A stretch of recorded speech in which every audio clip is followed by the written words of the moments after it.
Hey, what's up? This is Dillio coming to you. And would you believe it or not, this is about the fourth time I've tried to finish this video.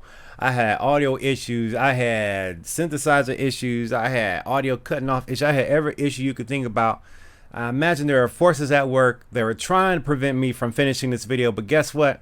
This is the last time I'm shooting this video, and this is the one I'm going to upload to YouTube, and this is going to be the review of the Korg MS200. And this is another keyboard that I got in the studio for you today. We're just going to talk about and check it out and just check out some computers that maybe we were not able to get when we were younger, maybe 20 years ago, because actually that's when this keyboard came out. This keyboard came out in 2000. I was still in high school when this keyboard came out, and I was playing on, actually I was messing around FL Studio around the time, so you know, give or take. But this is a really cool keyboard. I'm glad it's here. We're going to look over some sounds. We're going to talk a little bit about its specifications and talk a little bit about what it does and how it sounds like. So let's go to the screen and let's check out some of the specifications. So this is a 4-voice synthesizer. It is an analog modeling synthesizer. Some people confuse analog modeling with actually analog synthesizers. They are two different things. Analog modeling is where the hardware itself tries to model itself after actual analog circuits. This is a digital representation of waveforms that are generated, and in analog synthesizers you have a actual voltage that's being generated that's in the audible range that we can hear. So there's two different things that kind of sound similar, but they work differently. At that time, digital synthesizers cost less and analog synthesizer costs more. And honestly, that hasn't changed. So let's look at the specifications real quick. So, you know, this is a 4-voice synthesizer. I thought it would have more, and it has some waveforms, sine, tri, sol, pulse, human voice, 2 LFOs, filters, effects. It has a 44 key bed on it, 44 keys on it, 128 programs, MIDI input, and it was produced in 2000. So this was a pretty cool keyboard. I remember seeing these in Guitar Center growing up, and you know, it actually, for how old it is, actually sounds really good. It's very interesting. A lot of the keyboards that we would think were old, and maybe you think this too, where it's like, wow, how did they come up with all these sounds with the technology that they had back then? But the interesting thing about technology back then is that the technology that you built was dedicated to do one task, and to do one task very well, whereas where we now work on computers and they're designed to do multiple tasks, and sometimes those multitasks that it does not quite work the same way as, say, like a dedicated sampler that and sequences. All it's there to do is just to sequence and sample, and the keyboards that's just there, and just being able to reach out and touch the keyboards and touch the equipment is something I think we've lost in these days and age. I know we got dedicated controllers and things of that nature, but it's just something about connecting with your music when you have the hardware in front of you versus just clicking on a screen. And I know that people have done very well just doing that. I personally prefer being able to touch my gear and just having a little bit of mix of everything, touching hardware, clicking on the screen, and trying to have a good connection with the music. So what we're going to do, we're going to play some presets for you now. Right now I got the bass set up, so let's check that out.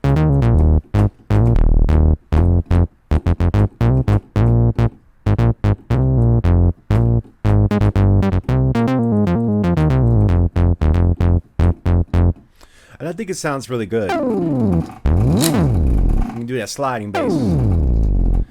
And the interesting thing about the bass preset on this unit is that it's very pristine. You've got the low end, but there's not a lot of breathing. There's not a lot of movement going on because the oscillators are perfectly in sync with each other, or the digital oscillators on this unit are perfectly in sync with each other. Let's check out another patch.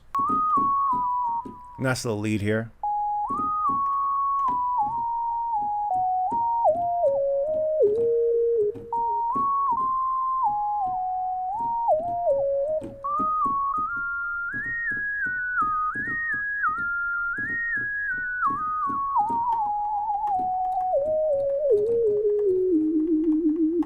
Let me know if you heard this song on a radio before. I think I heard this song on a Bruno Mars record, this sound right here. Have you heard that preset before?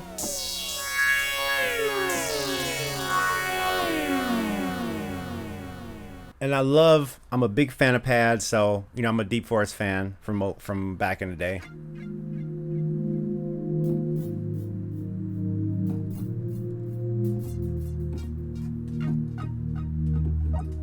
And then finally gets that 4-note polyphony.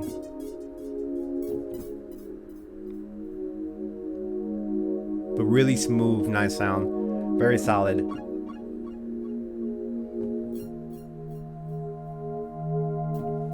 Nice ethereal sound.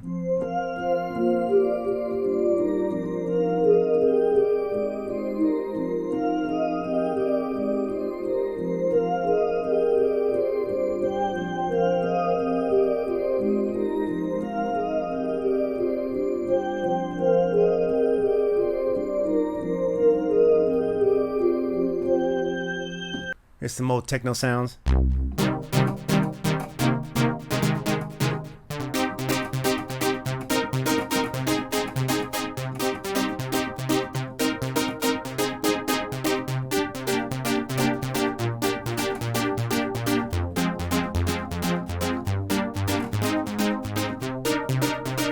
Some of that 90s techno sound. This one's called Candy Box.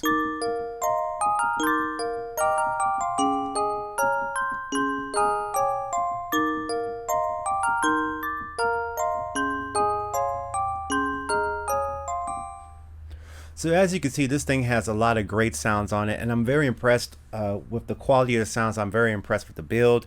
It has a nice wood trim on it, and I think it's a really cool keyboard. And also, this thing has a vocoder, and a lot of units. I guess I got a lot of vocoders around here, but this one right here has a pretty cool vocoder. It takes a 1/4 inch input, so you have to make sure you find a microphone that you can terminate out to a 1/4 inch input if you want to use the vocoder on this unit right here. So it's a pretty cool unit. And was this something that you might have liked to have purchased back in the day? Would you like to purchase it today? Do you think that Korg, here's something that I'd like you to answer me in the comments below. Do you think that Korg, because they're doing a lot of their legacy synthesizers, I mean, they blew my mind where they re-released the Triton as a plugin. Do you think they would do something like this? Do something like that with this type of plugin right here, where you have all of the parameters right there in front of you, but as a VST plugin. They even have a rack mount version of this, which is really cool. And you know, this is another one of those keyboards that I saw growing up that I just didn't quite have access to, and didn't really quite have the knowledge on how to get it. I think if I could go back and talk to myself 20 years ago, I definitely would have given myself some tips and some clearer incentives of getting my own equipment. But hey, you know, it is what it is. The past is the past. Today is the day, and I'm glad I'm able to play with it right now and also take a moment to share it with you. So let me know, what are your thoughts on this unit right here? Did you buy it? Did you sell it? Did you regret selling it? Would you buy it again?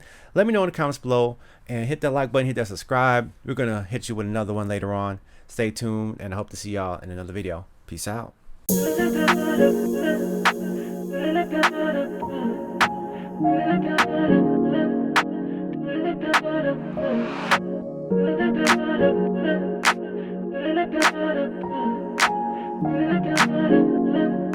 Dillio on the track.